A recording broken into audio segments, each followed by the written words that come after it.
Hey, I missed you guys.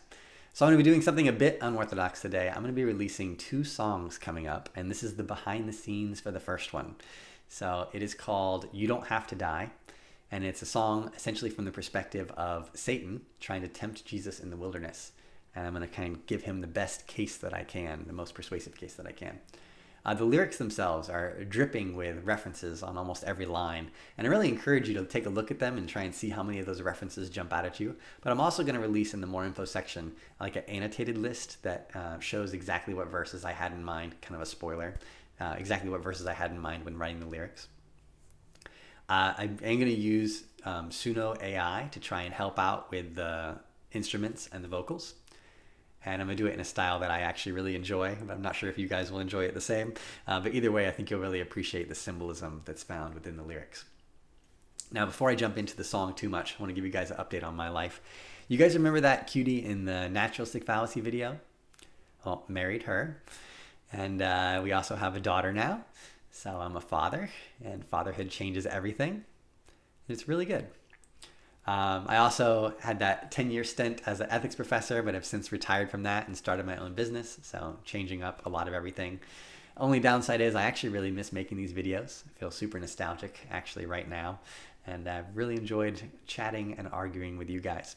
But here's the song in a nutshell. Some background information that's kind of important to know. There are 3 rebellions in the Old Testament that Satan can kind of bring up. And we all remember the first one. In the Garden of Eden, mankind falls, right? That's the first obvious one.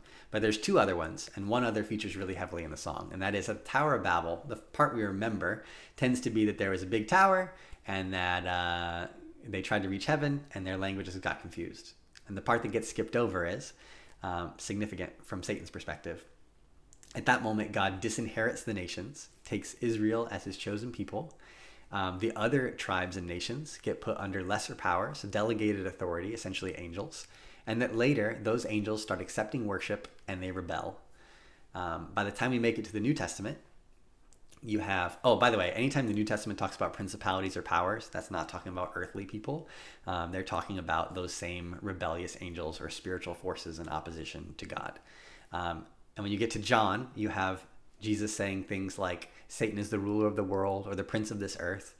And that's representing that he is taking charge or leading those rebel forces in opposition. So the historical precedent that Satan's going to pull from in the song is that there's already been at least 2 rebellions and that he's won both of those. And he's going to try a very similar tactic on Jesus and see if it works one more time.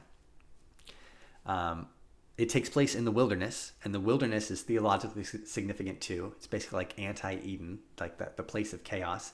It's the place where God's chosen people wander in the wilderness for 40 years.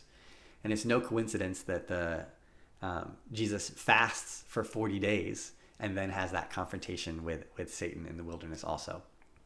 So Satan's really stacked the deck. He's in the perfect place at the perfect time, and he's going to appeal to the same fears that Jesus expresses later on in the story. So when Jesus is sweating blood and he's anxious and he's praying to the Father to let this cup pass from him, that he doesn't want to die a death where he's crucified and forsaken by God and all that entails. He's looking for a way out. That's exactly what Satan's going to offer within the song. He's going to say, you don't have to die, and offer him a different way to achieve exaltation. And that's exactly what he does with Eve too. So he tells her you surely won't die when you eat the fruit, and then offers her that you'll be like God. So it's a very similar theme that's playing out again. So I'm going to give it the best case I can to try and make the devil as persuasive as possible, and then we get to hear Jesus's response video as well. So Satan's video drops tomorrow, 5 p.m., and as always, test everything, hold on to the good.